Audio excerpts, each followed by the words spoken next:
Estamos en esta conversación ahora en relación a la importancia de la misión y la función de la iglesia en las cuestiones de misiones, ¿verdad? Entonces, antes de entrar a dialogar sobre este aspecto, ¿cómo definimos misión, Aníbal? Bueno, yo empiezo hablando y considerando quién es Dios como un Dios misional. Desde el principio de la creación hasta el último capítulo que vemos en las Escrituras, vemos el carácter de un Dios que está interesado en reflejar su gloria, en manifestar quién Él es, pero no solamente por Él mismo, sino por el bien de la creación y el bien de la humanidad. Entonces, cuando hablamos de misión, para mí es imposible separar el departamento o el ministerio de misiones del carácter de la persona de Dios como el Dios misional. Yo podría ponerlo esa Muy manera. bien, entonces todas las funciones de la iglesia, en otras palabras, tienen que estar saturadas de este aspecto misional porque Exacto. eso es la esencia de Dios. Exacto. La misión en general, o el hacer misiones, Carlos, ¿qué diferentes facetas tiene? Pues hay misiones locales, ¿qué clase de misiones existen como algo que hacemos en la iglesia? Primeramente, lo que estaba diciendo, que todo fluye de eso, ¿verdad? El discipulado, que fuimos llamados a ser discípulos, todo aspecto en la iglesia, esa área de misiones fluye de eso, ¿verdad? Yo creo que cuando miramos, no podemos dividir en departamentos, nosotros tenemos que ver que todo fluye del Evangelio. Una iglesia que es basado en el Evangelio, las buenas nuevas.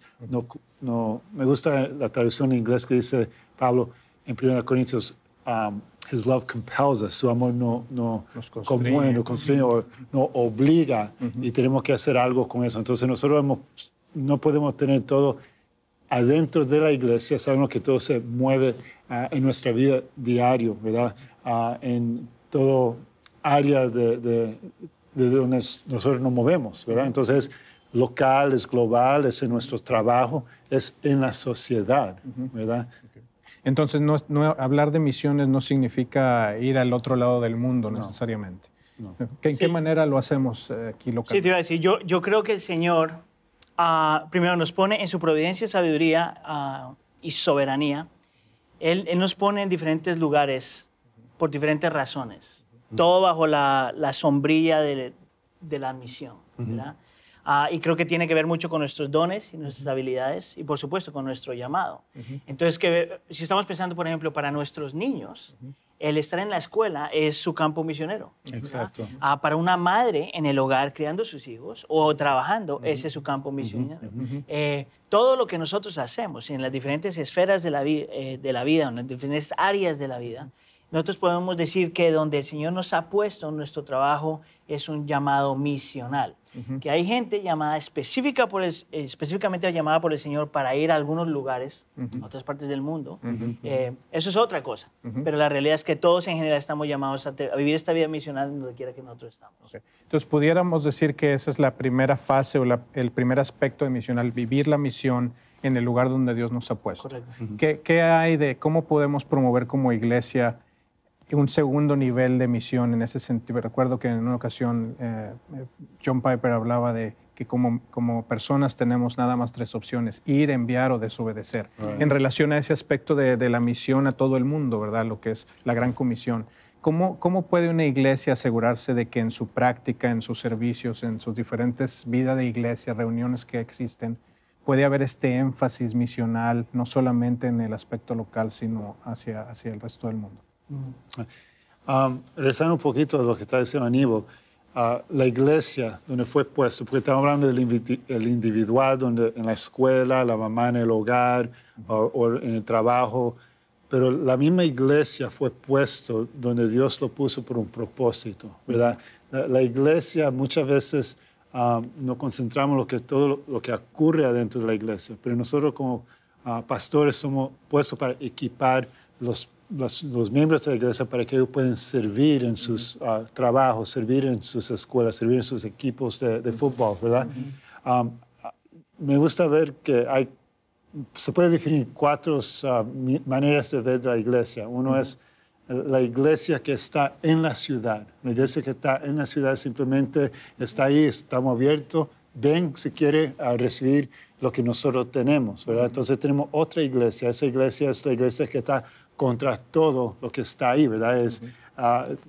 queremos mantener toda nuestra gente entre las cuatro paredes porque tenemos miedo del mundo, ¿verdad? Donde Dios nos ha puesto. Hay otra iglesia que básicamente es la iglesia que está, la iglesia que es del mundo, que básicamente empieza como a observar y comprometerse valores y tomar cosas del mundo, pero hay la iglesia que está for the city, o que es para la ciudad. Podemos ver en Jeremías cuando Dios sacó a su pueblo de Israel y lo trajo a Babilonia. Le dijo, ustedes están ahí.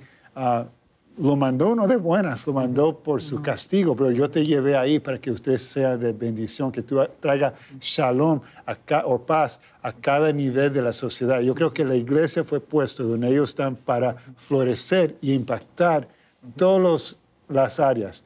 Pero de eso también Dios llama, como dijo Aníbal, personas que van a los otros lugares. Y cada persona en la iglesia debe tener ese compromiso de orar, para proveer financieramente y también ir. Considerar ir, exactamente.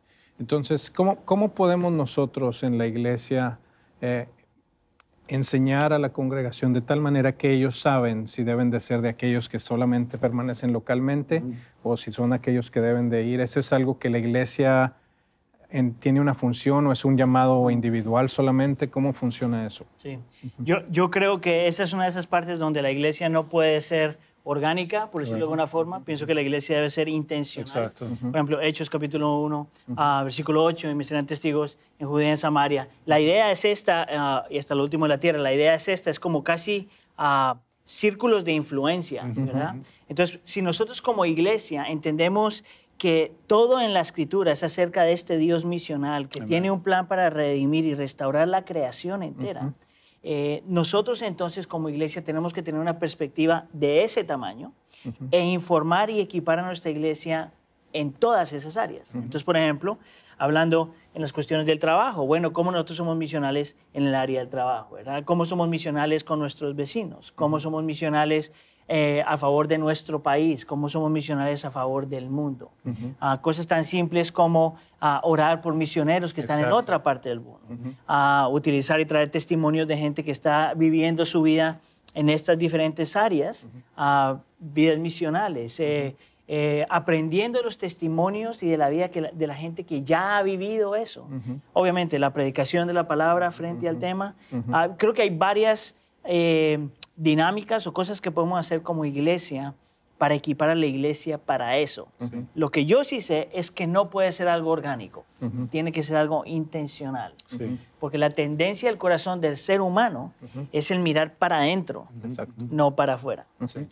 Y otra cosa encima intencional son los viajes de corto plazo, que cuando si tú lo planeas bien, es una manera que las personas pueden ver con sus propios ojos. Dios le está usando para que ellos puedan servir a los misioneros que ya están en ese lugar, pero ellos a la misma vez, Dios está trabajando en su corazón y hay muchos que en esos viajes de corto plazo Dios ha abierto los ojos para decir, yo quiero ser de tiempo completo en otro país. Pero es una cosa, como digo, intencional, que tenemos que realmente llevarlo, guiarlo y que Dios, a través de su espíritu, le guíe para ver si es algo para ellos. Muy bien.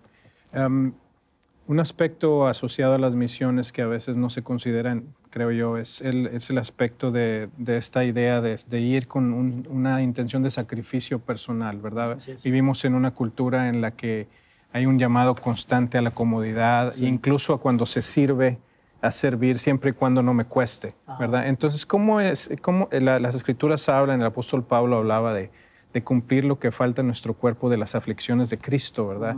Por su iglesia. Esta idea de que ser misional tiene un costo personal. ¿Cómo describen ustedes esto y qué experiencia tienen en relación a ser misional? Implica un sufrimiento, ¿verdad? Sí, mira, esta es la parte donde yo no podría divorciar este concepto de misiones del Evangelio. En realidad, el pensar en Cristo Jesús como Dios hecho carne, abandonándolo todo, viviendo la vida que nadie ha vivido, sin embargo muriendo la muerte, la forma que la vivió, de la que la murió. Ese no solamente es algo para nuestra salvación, sino es un ejemplo realmente de lo que significa encarnarse en la vida de alguien más. Y yo creo que hay muchos buenos ejemplos de gente que ha sacrificado muchas cosas por el Evangelio, por amor al mundo, pero creo que también hay una forma de, hay una filosofía de vida o filosofía misional que dice, tú puedes ser un misionero en determinado lugar sin que te cueste nada.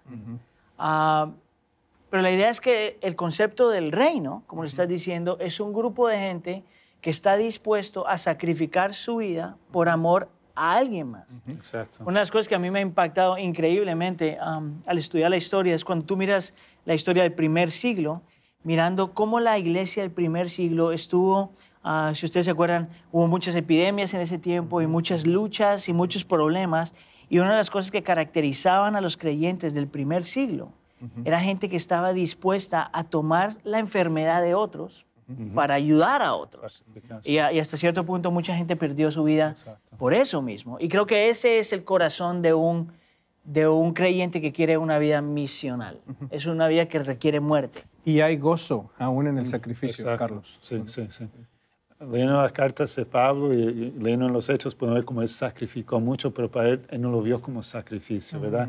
Y realmente cuando nosotros entendemos que vivimos en este mundo, pero este mundo no es nuestro hogar, ¿verdad? Que tenemos que realmente vivir como una mentalidad. Piper puso en su libro que muchas veces tenemos que tener esa mentalidad como estamos en wartime, que estamos en tiempo de guerra. Y cuando hay tiempo de guerra, hay sacrificios que hacemos, ¿verdad? Y las personas hacen el sacrificio porque saben que es necesario. Y creo que muchas veces nosotros estamos muy cómodos en lo que nosotros estamos en vez de sacrificar y saber que estamos sacrificando para el bien del reino, ¿verdad? Muy bien. Para terminar, si pudiéramos dar un consejo a una iglesia que está comenzando con esta idea de ser misional, ¿qué cosa pueden hacer como el primer paso a tomar práctico para motivar a la congregación y a los miembros de la iglesia a tener esta nueva mentalidad de misión? Yo haría dos, por lo menos, y tú puedes compartir más. Número uno, empiezas orando. Pedirle al Señor realmente que te dé la perspectiva bíblica del corazón misional de Dios. ¿Verdad? Número dos, yo empezaría de alguna forma a traer a la iglesia testimonios o vida de gente que es un ejemplo de eso. Yo creo que para nosotros estos conceptos son fáciles de entenderlos aquí nomás. Desafortunadamente, como todo lo demás en la Biblia, tú no solamente necesitas conceptos, necesitas que tu corazón sea afectado por eso. Y nosotros somos afectados por eso cuando somos expuestos a vidas que están viviendo exactamente lo que la Biblia demanda. Es realmente enseñarnos que la fe se vive no solamente los domingos, se vive toda la semana, en todos los lugares que Dios te ha puesto. ¿Cuáles son los lugares que tú frecuentas? Tal vez es tomando un café, yendo a la biblioteca, te gusta un deporte, donde tú puedes vivir tu fe, donde hay otras personas, ¿verdad? En las mismas, con tus mismos vecinos. Tú conoces los nombres de tus vecinos, realmente conoces la vida de tus vecinos. Y orar por ellos. Y orar por ellos, ¿verdad? También a la misma vez, una iglesia con los grupos pequeños en los hogares. ¿Cómo nosotros podemos ser intencional que nuestra vida puede impactar la vida de otras personas que Dios trae en nuestro camino o que nosotros estamos buscando? Tú nos pusiste aquí, ¿cómo nosotros podemos ser usados por ti para alcanzar a esas personas? Excelente. Muchas gracias. Gracias.